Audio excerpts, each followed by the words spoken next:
Y nuevamente estamos aquí en Directo al Punto. Soy Adaitza Cortés y vamos ahora al programa número 174 de Directo a la Justicia. Nos acompaña el licenciado Francisco Sánchez Rodríguez. Bienvenido. No te oigo, estás en mute. Gracias, Adaitza, discúlpame. Gracias a ti por tenerme aquí en el día de hoy, a don Luis Lajara, que de seguro están en los controles, a los que nos escuchan por la emisora, por la estación digital y por todas las plataformas que se transmite este programa. Un placer estar contigo un lunes más. José Torres Nolasco debe estar integrándose en breve, espero yo. Mira, yo sé que está la decisión del Tribunal Supremo sobre el asunto de las armas. No sé si vas a hablar de eso más adelante, pero vamos a arrancar con lo que tenemos aquí. El guardia de seguridad que fue asesinado al defender a su pareja de un ataque a tiro en Ay Bonito. Esto fue uno de los casos que ocurrió en el fin de semana y que dejó a mucha gente consternada. Eso es así, Adaitza. Eso fue un caso que ocurre en Ay Bonito. Entiendo que fue el sábado en la mañana, en donde murió un individuo mientras repelía el ataque. Aparentemente el agresor logra acceso a la residencia. Esto es en una urbanización de Ay Bonito llamada Miradero Las Delicias. Por el alero de la residencia logra acceso, rompe una ventana y entonces aparentemente le reclama a su expareja, quien fuera su expareja hasta el mes pasado, hasta el mes de septiembre, según reporta la noticia, era su pareja hasta el mes de septiembre. Y entonces, eso fue tempranito en la mañana, el individuo llegó allí a las 6:18, y entonces ocurren estos hechos. El agresor, identificado con el nombre de Carlos Manuel Cruz Colón, tenía 38 años, la persona, perdóname, ese es el muerto, Carlos Manuel Cruz Colón, de 38 años, que era guardia de seguridad, y entonces tenía una licencia para portar el arma con la cual repelió la agresión. Bueno, repelió entre comillas porque obviamente Carlos Manuel resultó muerto. Lo sorprendieron por esa ventana, no le dio break. Aparentemente, no sé, ¿verdad? Porque se dice que increpó a la víctima y la víctima aparentemente, a la dama que fue su pareja hasta el mes anterior. Y entonces Edgardo Luis Santiago Espada, que es el agresor, de 27 años, aparentemente la increpa a ella sobre por qué había terminado la relación y parece que encontró a, al otro individuo allí y entonces termina muerto evidentemente la nueva pareja de la dama. Y él recibió un tiro en el área de rostro y recibió otro tiro que se alojó en el pulmón. Este individuo entonces, el sospechoso, fue transportado al Hospital Menonita de Ay Bonito, y de allí fue transferido a Centro Médico. La dama no se identifica, ¿verdad? Aparentemente esto es parte del protocolo de la policía en los casos que tienen que ver con violencia doméstica y se activó el protocolo como que investigándose como un caso de violencia doméstica. Bueno, esto es un asesinato clásico, ¿no? En el lugar se encontraron casquillos de 2 calibres, .40 y 9 milímetros. Por lo tanto, pues, 2 armas se dispararon allí. En efecto, la del guardia de seguridad que resultó muerto y la de la persona que fue allí a ejecutarlo, ¿no? A reclamarle, pero fue con una pistola, ¿no? A reclamarle a su expareja el por qué lo había dejado, ¿no? Y entonces la fémina resultó ilesa. José, estamos hablando de la primera tema que tenemos en el día de hoy, que fue la situación de este caso de asesinato en Ay Bonito en el fin de semana. Bienvenido, José, licenciado José Torres Nolasco. De manera interesante, yo creo que pudiésemos estar hablando de un asesinato en segundo grado por la persona que se le causa la muerte, y no un asesinato en primer grado. De que es asesinato, nadie lo despinta, y la aportación y posesión del arma de fuego, la aportación del arma de fuego en la comisión del delito es una pena mayor hasta de la misma muerte quizás que se ocasionó en el lugar. Pero no estoy clara. El que tenía aportación de armas es el guardia que muere repeliendo la agresión, no el otro. Correcto. Correcto. Sí, a eso es que se refiere, José. Sí, sí. No, es que no estoy clara si el otro también tenía. No. Pero por lo menos por la parte de prensa que hemos leído, no tenía licencia. Quien llega a la residencia a cuestionar, ¿verdad? ¿Por qué se acabó la relación? Yo creo que consiguió la respuesta bastante rápido a su pregunta, pero es muy lamentable lo que sucede. Estos son evidentemente casos lamentables porque es que no hay forma de prever que esto va a suceder, ¿verdad? No estamos hablando de que por lo menos no ha surgido noticia de que esta dama hubiese pedido una orden de protección o hubiese algún procedimiento que diera paso a que esta dama pudiera estar preocupada por su seguridad hasta este momento, ¿verdad? Con la información que se ha provisto. Independientemente de ese particular, yo creo que sin duda tenemos un asesinato por lo menos en segundo grado, un 614 por haber apuntado y disparado un arma de fuego, y un 605 por la aportación ilegal del arma de fuego. Esto con sus agravantes, o sea, estamos hablando que el 605 son 20 años con los agravantes, y la duplicidad por haberle causado daño a una persona se convierte en 40 años naturales. Vamos a ver qué es lo que sucede en el caso, ¿verdad?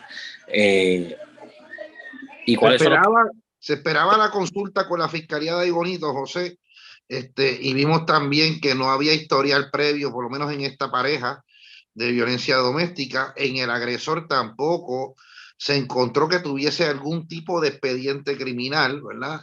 Porque sabemos que cuando la policía indaga esta situación, no solamente los casos que pudieran haber tenido una convicción, sino historial, ¿verdad? Alguna acusación que no haya prosperado en esa naturaleza. Así que eso tampoco lo vimos aquí, ¿verdad? Y es como tú dices, estaba buscando respuesta y la encontró ese día en que estos hechos ocurrieron, y con ello pues aumenta la incidencia de asesinatos en Puerto Rico a sábado a 469.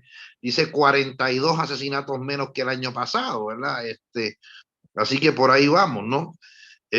Porque hoy escuché unas expresiones del superintendente que solamente, ¿verdad? Los casos así como que de acecho en casos de narcotráfico, es difícil preverlo, pero también en un caso como este, yo estoy seguro que el individuo que fue allí, Santiago Espada, a resolver el problema que tenía de pareja, quizás no fue allí con esa intención, pero por otro lado tenía un arma en la mano, pero ella no se trataba de un individuo que tuviese historial criminal previo, no se trataba de un individuo que tuviese en su contra una orden de protección bajo la ley 54 o cualquier denuncia que se pudiese inferir que algo así iba a ocurrir. Te escucho, José.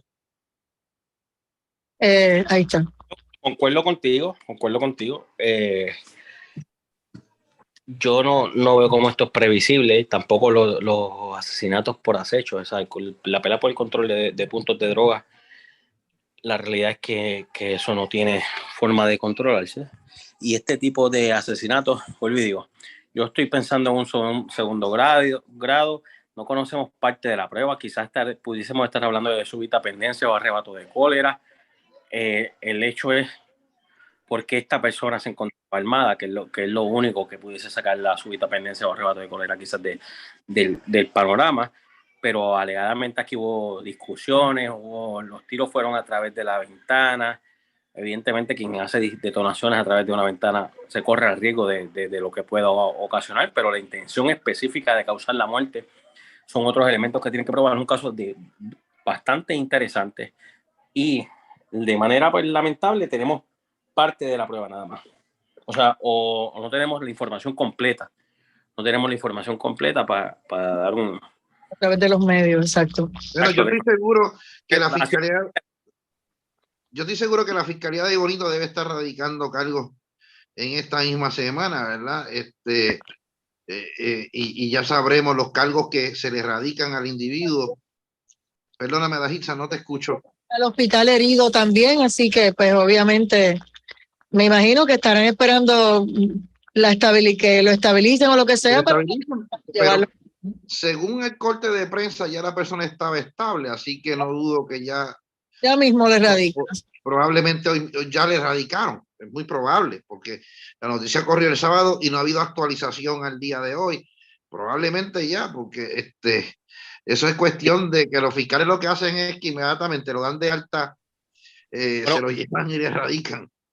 lo que pasa es que una cosa es que esté estable y otra cosa es que le hayan dado de alta.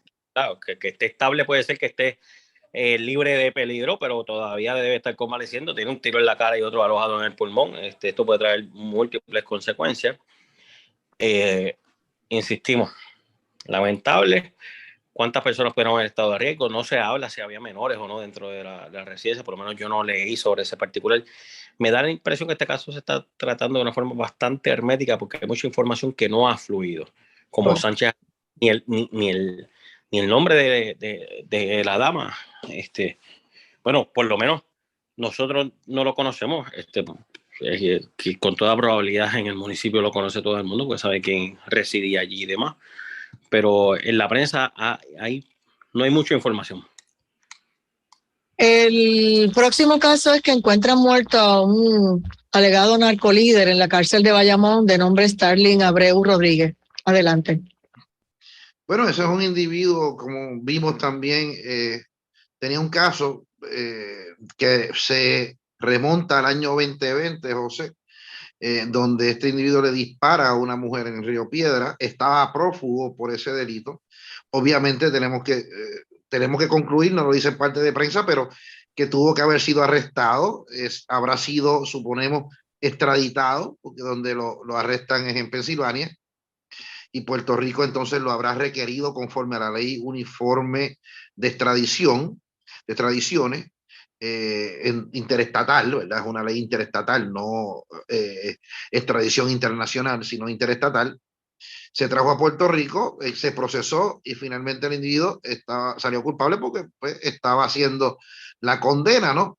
Y entonces la semana pasada, el miércoles, encontraron al individuo muerto sin causa determinada. Lo que sabemos es que un guardia correccional le llamó en varias ocasiones, el individuo no hizo caso y cuando verifican en la celda, en el módulo 292 en la cárcel de Bayamón, se percataron en efecto que el individuo de 24 años estaba en el área del baño y no respondía porque estaba muerto, ¿verdad? Eso es lo que sabemos hasta ahora y la causa es indeterminada.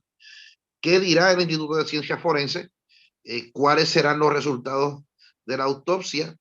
Pues eso está por verse, ¿no? José. Voy a adivinar, Sánchez. ¿Fentanilo de nuevo? Probablemente fentanilo de nuevo. Tú sabes que eso es lo que está de moda. Y entonces, pues probablemente esa sea la causa de muerte. Pero la realidad es que volvemos, otra noticia que no se le ha dado mucho, por lo menos en la prensa no se le ha dado mucho seguimiento. No se ha comentado cuál es la posible causa de muerte. Se envió al Instituto de Ciencias Forenses. Esperamos que en los próximos días den más información. Evidentemente, aquí todas las personas tienen derechos y los confinados también tienen derechos y eso no podemos perderlo de perspectiva. Aún vamos a partir de la premisa, Sánchez, los hechos fueron en el 2020, estamos a finales del 2022, estamos partiendo de la premisa que está del lado 292, que es probable que sí haya sido sentenciado, pero lo mismo pudiese haber estado todavía esperando por su día en corte, partiendo de la premisa de que si fue arrestado posteriormente en los Estados Unidos, a lo que es extraditado y traído a Puerto Rico, por diversas razones, a lo mejor pudiese también haber estado esperando por su día en corte. La realidad es que es triste, porque ¿cómo vamos a controlar la muerte en un 100 por 35 si no podemos controlar la muerte en las cárceles donde hay unos ambientes controlados, donde hay máxima seguridad?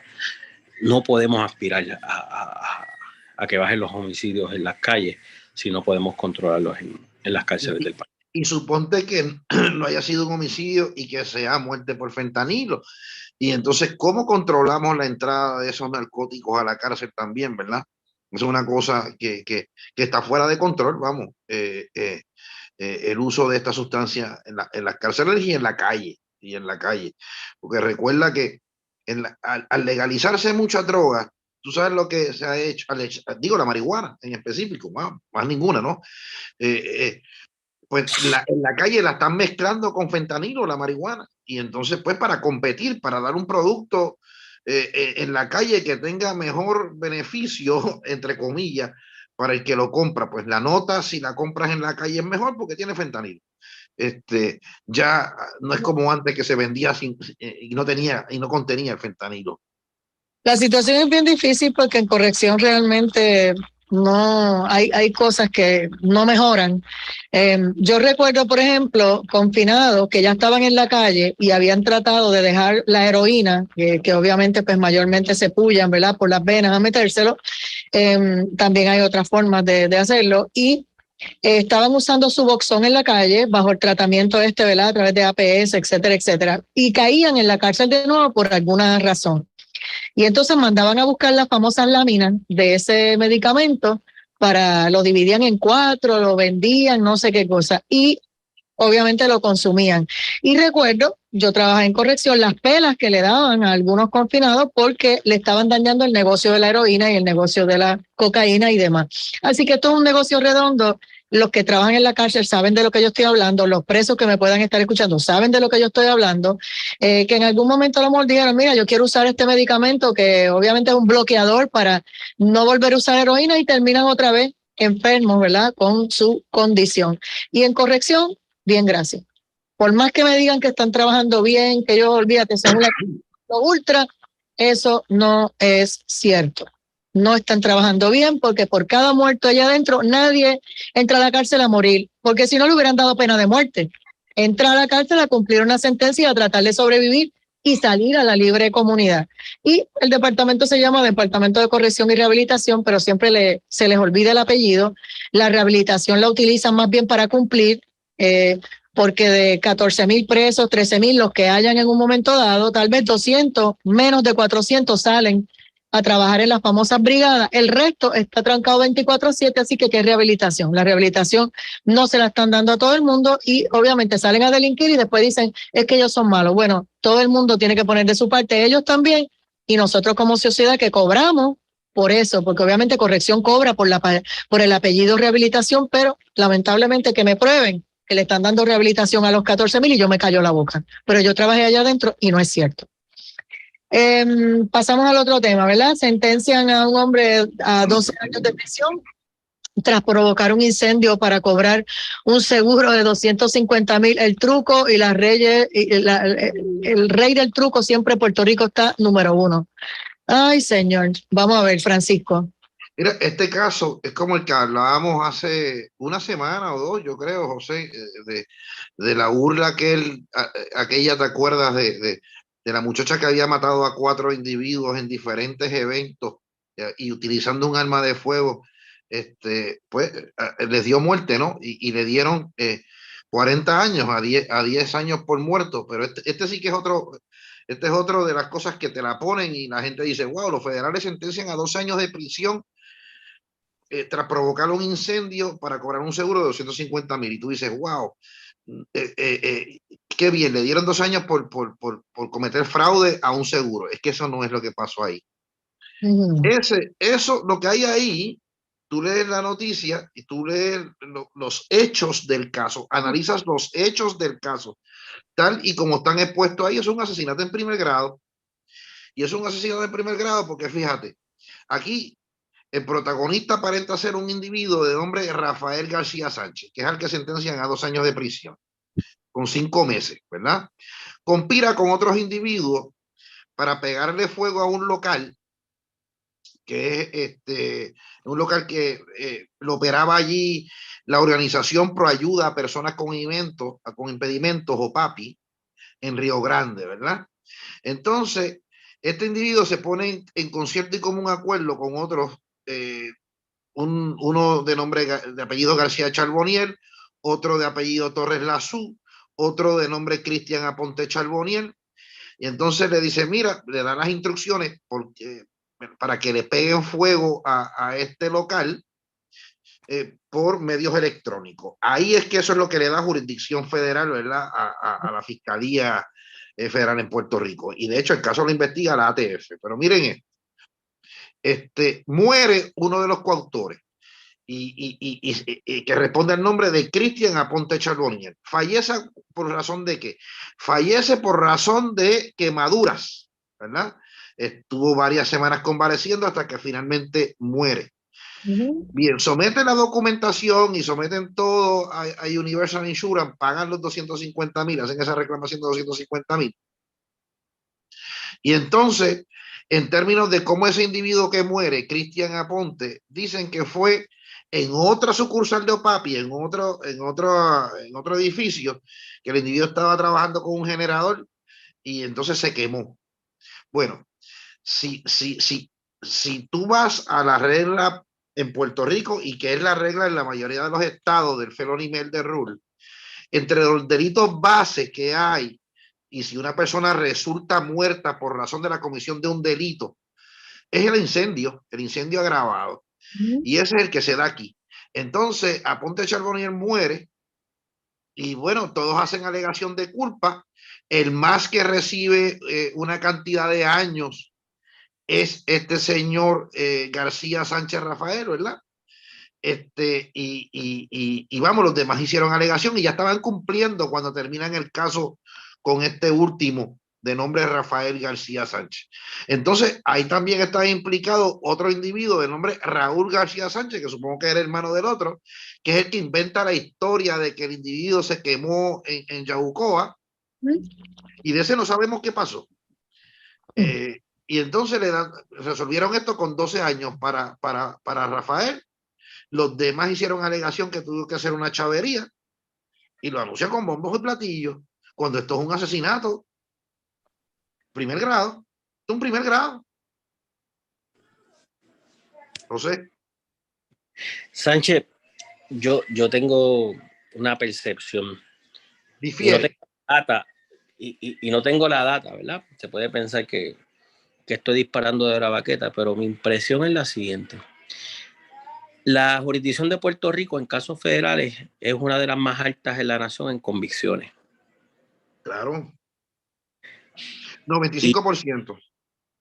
Y la realidad es que yo he tenido casos que si se hubiesen quedado en la estatal no pasaban de una regla 6.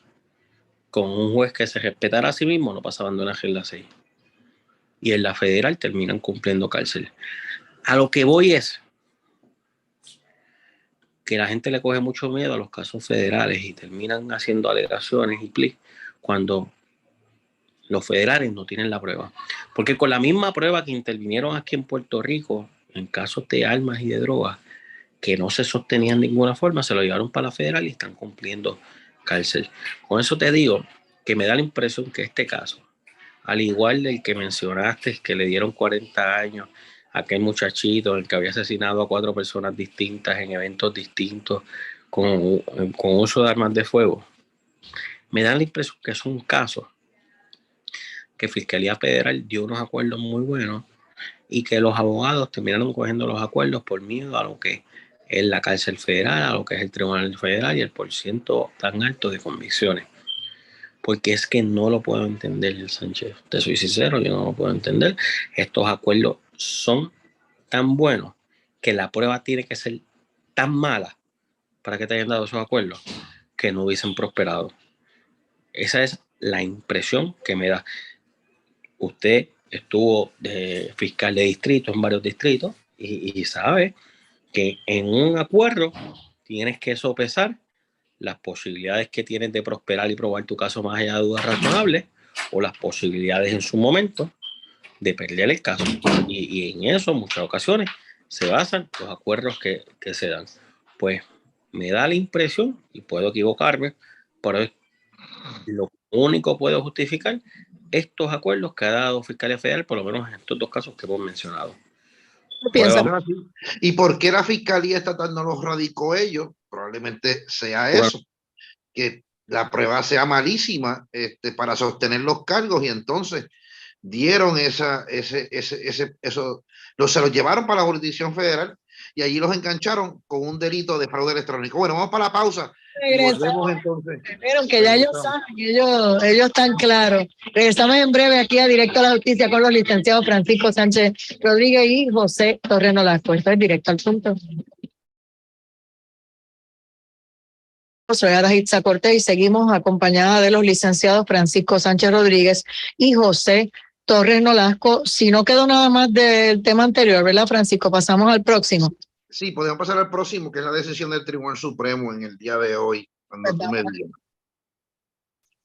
Vamos a hacer adelante. Vamos ahí, en el día de... Damos un segundo, Sánchez. Disculpa que te interrumpa. Ajá. Yo tuve un caso, abundando a lo que había comentado anteriormente, yo tuve un caso en Tribunal de Aguadilla, que bastó con que el caso era de esos que están medio cojos. Yo radico una moción de prueba exculpatoria en vista preliminar, y el Ministerio Público tuvo que entregarme una serie de grabaciones y videos y demás. Acto seguido, cuando se va a celebrar la vista preliminar, me di cuenta que no está la prueba del caso, y que hay una persona con una camisa, con un pantalón crema y una tichela azul oscuro, que yo no conocía, que no era parte de la prueba. Nos tardamos mucho, se supone que el caso empezara a las 9 de la mañana, ya era a las 11 de la mañana, 11:30 de la mañana, el caso no había comenzado. Cuando van a comenzar el caso, la distinguida fiscal solicita el archivo. Me imagino que te los iban a arrestar.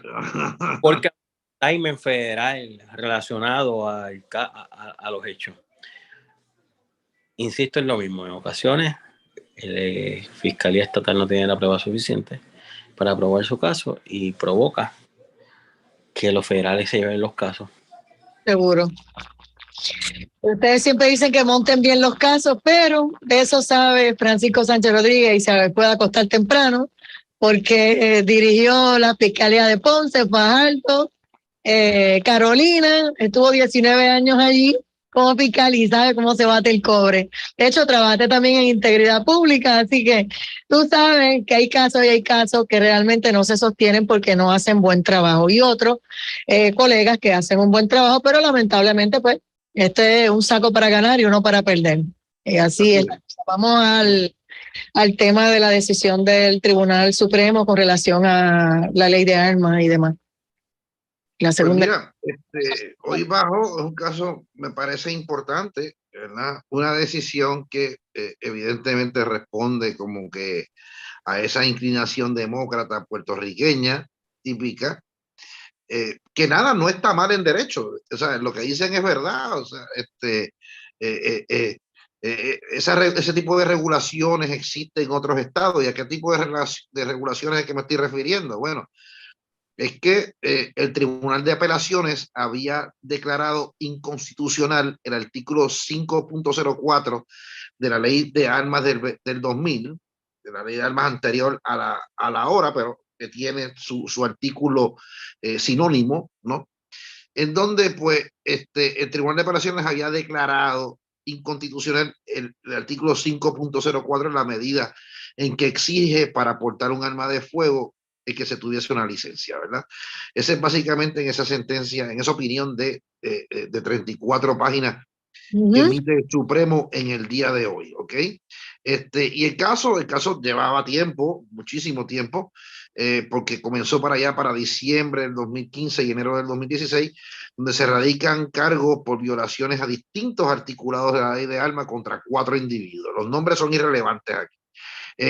Y entonces, uno de esos individuos, de apellido Rodríguez López, radica una moción, se ha hecho en Puerto Rico ya varias veces, y en este caso, finalmente el apelativo compró la teoría de que era inconstitucional tú exigirle a un ciudadano de los Estados Unidos, por razón de la segunda enmienda, que tuviese una licencia para portar un arma de fuego, ¿verdad? Y entonces, la alegó también en otros articulados, que es un disparate, en el 5.011, que es la fabricación, importación y venta y distribución de armas. También lo alegó en el 6.01. Digo, en la modalidad de posesión te lo puedo entender, pero en fabricación, importación y venta, eso es descabellado. Hay algo en otro sitio. Sí, habían unas cositas ahí medio descabelladas, pero en el 5.04 pues tenían un argumento fuerte que el apelativo lo compró y que dice que es inconstitucional en su redacción sustantiva y en su aplicación. Y luego del Tribunal de Apelaciones, uno de los paneles del Tribunal de Apelaciones haber celebrado vista oral, que fue en el mismo 2016, o sea que el caso tardó en llegar hasta finalmente al Tribunal Supremo, y el Tribunal Supremo dice, valida la ley 5.04, igual que está redactado en la ley nueva, vigente ahora, y entonces como ejemplo pone, pues eso existe en otros estados, y menciona Carolina del Norte, Hawái, Illinois, Iowa, Maryland, Massachusetts, Nebraska, y así sucesivamente. Hay un montón de estados que lo exigen.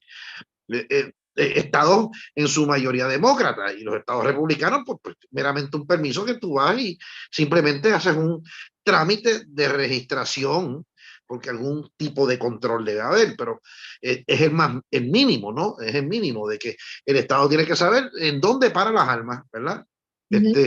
Porque no queremos tampoco que nenes de 17 y 16, digo, hay estados que permiten de 16 en adelante que un menor porte también, eso no hay ningún problema, pero cada estado lo decide, pero hay más o menos que se lleve algún tipo de registro de quién las posee. Y como José, aquí, ¿te sorprende la decisión? exacto, aparte de la licencia hay un registro de el arma que compraste y que machee con tu nombre. El arma y Claro. ahí amarrado, ¿no? Claro, digo, lo que me refiero es que los estados republicanos, meramente la compra y registración es suficiente. En Puerto Rico el trámite, ¿verdad? Es un poco más complicado, es más complicado la cosa. José, que te sorprende la decisión, la esperaba. Ciertamente eso se hace al amparo de la ley del 2000, que era la antigua ley 404, ley de armas, que era un poco estricta que la ley de ahora, pero respectivamente eso el Tribunal Supremo de Estados Unidos en los últimos casos que ha resuelto. McDonald, todos los últimos casos, dice claramente que se reconoce como un derecho a la aportación de un arma, pero dice que los estados pueden regular siempre y cuando la regulación no sea muy onerosa. Recientemente el Tribunal Supremo de Estados Unidos revocó al estado de Nueva York en que tenía que justificar el porqué de la aportación, que no era suficiente, que temía por su seguridad y demás. Y el Tribunal Supremo de los Estados Unidos revocó dicha determinación. No dijo que el Estado... Y invalidó también, ¿te acuerdas que en Puerto Rico existe esa disposición? Invalidó también el Tribunal Supremo la ley de Nueva York en el sentido de que no se podía portar un arma de manera ostensible. Hay que ver qué se decide en Puerto Rico si el caso se lleva, ¿verdad? Pero definitivamente que no podría ir en contra de esa decisión. Pero continúa, José. En el caso de Puerto Rico, evidentemente ya ese requisito de solicitar con la nueva ley de armas, no hay que justificar el porqué de la aportación, lo que hay es una licencia de armas que da permiso para aportar. El portar de manera ostentosa un arma de fuego, lo que da paso es a una multa administrativa. Primero se puede dar como un warning, diríamos, y después la multa administrativa.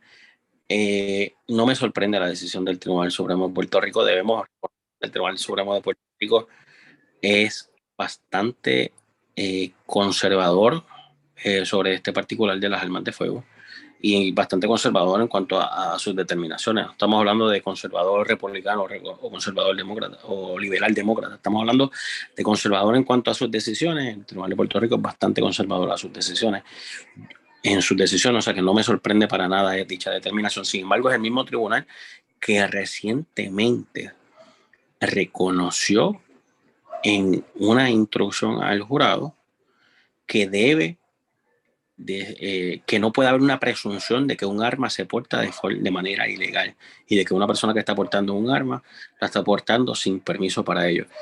Y eso es evidentemente con la antigua ley 404 en las presunciones permisibles. En la nueva ley, en la ley 168 del 2020, si mal no recuerdo, 2019-2020, 2019, esa presunción no existe.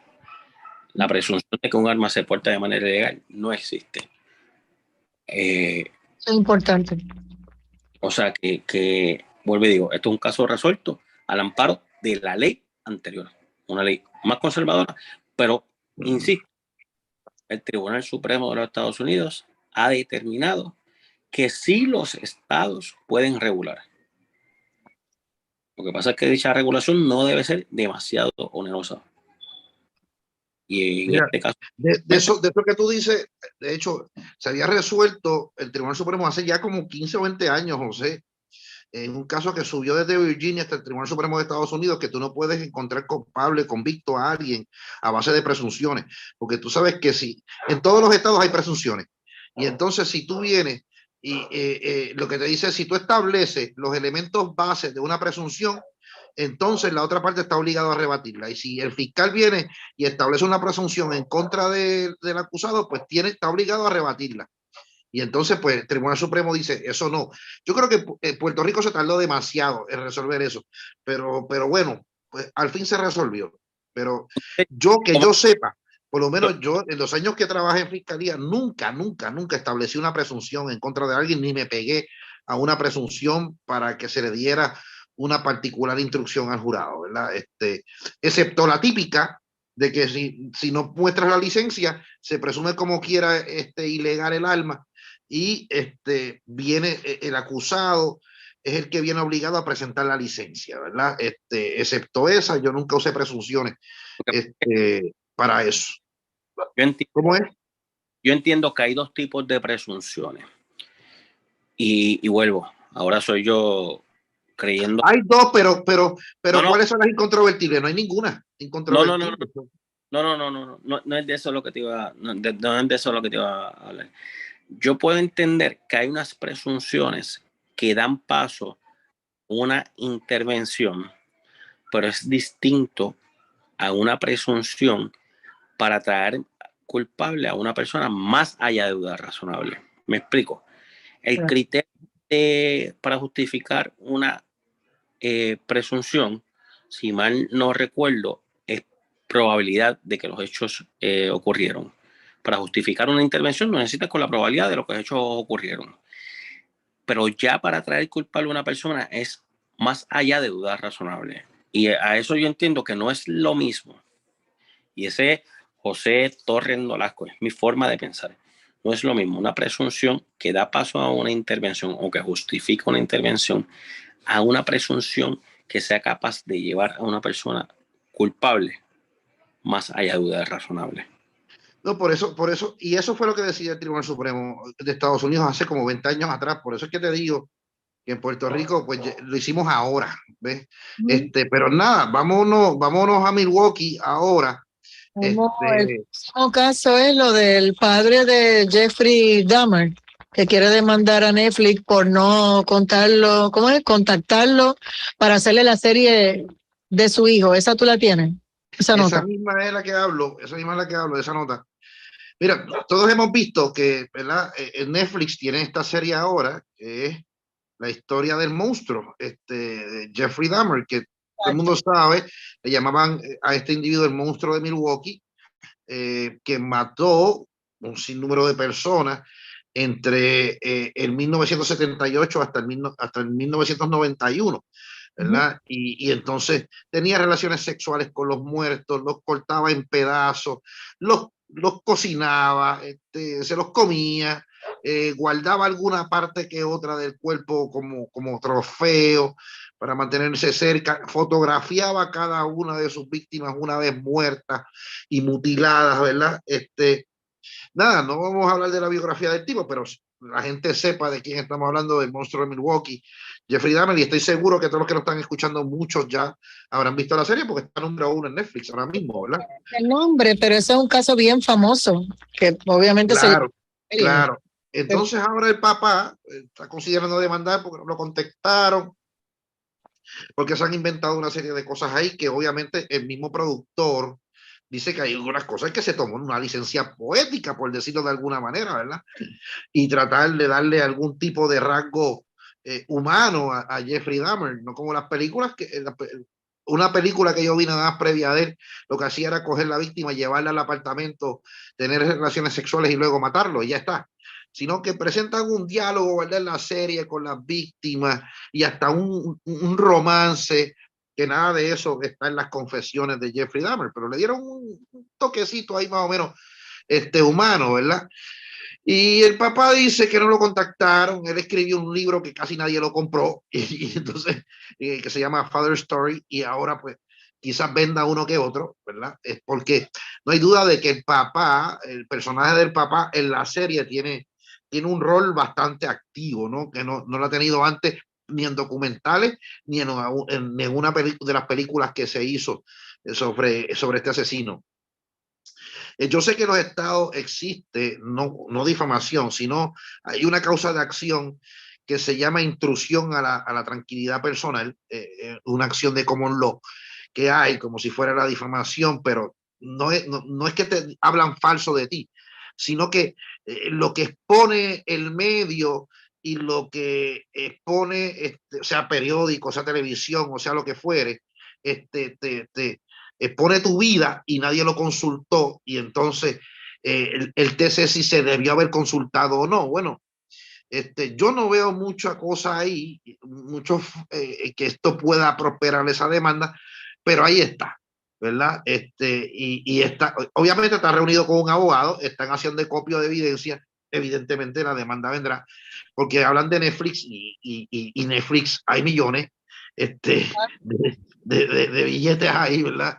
Y entonces evidentemente todo el mundo quiere un pedazo, como tratan de hacerlo con Kevin Spacey, que también vamos a hablar de él en esto que queda, ¿verdad? Y yo dejo a José con el resto, que un jurado de Nueva York también en una segunda demanda, digamos, podríamos traducir al español como actos lascivos, donde un actor ahí de nombre Anthony Rapp lo demanda porque cuando chamaco lo tocó bajo un estatuto de Nueva York, pero es como actos lascivos, penaliza el hecho de tocar a otra persona sin su consentimiento y de una manera que se pueda considerar ofensiva. Una cosa ahí bastante... Licenciado, porque este señor Kevin Spacey de momento le pasa como cuando sale una que dice que me violaron, entonces aparecen 10 violadas y todas quieren chavo. Pues este señor empezó con un caso de alguien que alegó que él lo había tocado, lo había manoseado, etcétera, y de momento le cayó el hecatombe, le destruyeron la vida, y yo realmente no sé finalmente todos esos casos han pasado, nada. Sí, lleva 2 demandas que la ha ganado. Llevó un caso criminal que lo acusaron en Massachusetts, también lo absolvieron. O sea que lleva 3 procesos judiciales. Ahora le toca enfrentar uno en Inglaterra, que lo empieza ya pronto también. Pero ha salido airoso de todos, y Netflix yo no sé si tomó la mejor decisión en sacarlo o no sacarlo. Pero José, te dejo con eso de Jeffrey Dahmer, el papá de Jeffrey Dahmer, y la situación de Kevin Spacey para escuchar tu opinión. Evidentemente, hasta que no sale la serie y se hace número 1 en Netflix, no hay ningún reclamo, nada. No, el papá no le importaba mucho a su hijo, y el libro que él escribió no componía mucho en ninguna librería. Ahora tratando de coger sonido, buscando dinero. Yo no creo que esto tenga mucho remedio, y es lo mismo que está pasando con Spacey.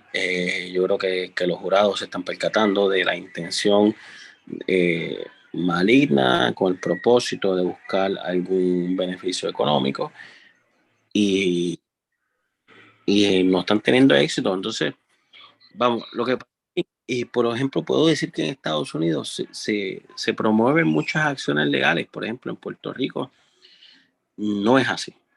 Pero en Estados Unidos la propaganda para buscar beneficios económicos por alegados daños es bastante incisiva, y en Puerto Rico, pues, gracias a Dios, no es así. Me da la impresión que ninguna de estas demandas va para ningún lado. O a lo sumo Netflix le da un par de pesitos al señor, chequea cuánto es lo que le queda de vida y le da un par de pesitos para que viva el resto de su vida feliz y no se preocupe mucho. Mira, yo te aseguro que el libro lo compraron los familiares, José, ahora es que está vendiendo algo. Sí, Netflix, con toda probabilidad, Netflix le dice, mire, usted anunciando la demanda en contra de nosotros que está cogiendo popularidad y a lo mejor nosotros tenemos derecho a parte de ganancias de me dice aquí la Jara, pero yo no puedo dejar pasar este tema porque si no, no duermo hoy. Crearán licencia para mujeres y personas menstruantes. Lo de personas menstruantes es lo que me pone de cabeza. O sea, porque las mujeres somos las únicas que tienen menstruación, por el amor de Dios. Dejen la payasada esa ya está bueno. No importa si es un hombre que se vista de mujer, si es una mujer que se vista de hombre. Mira, mujer es mujer y hombre es hombre y van a seguir teniendo lo mismo. Y aunque se operen, saben lo que pasa con la cirugía. Así que dejen la tontería ya, porque el hombre, aunque se opere de mujer, no puede tener menstruación, no puede parir, no puede tener hijos. Así que yo no entiendo esta tontería, por usar una palabra que no sea. Mira quiénes son los proponentes, a Hitza. Rafael Bernabe, Gretchen Howe y Ana Irma Rivera Lacen. José. Ay, Dios. Eso mismo estaba buscando a ver quién eran los eruditos. Dígolo. Sí.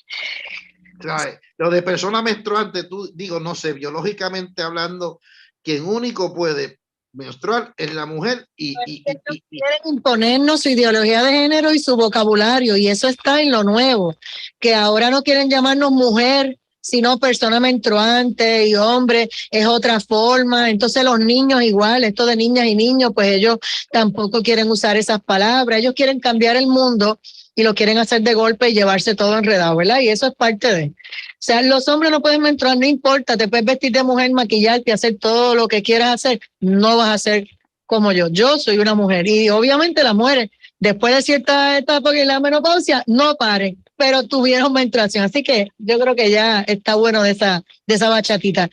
Torre Nolasco, tenías que decir algo, que nos fuimos. No. Esperas que te a mí. Ay, Dios. Deslumbran estas lumbreras. Sí, deslumbran. No.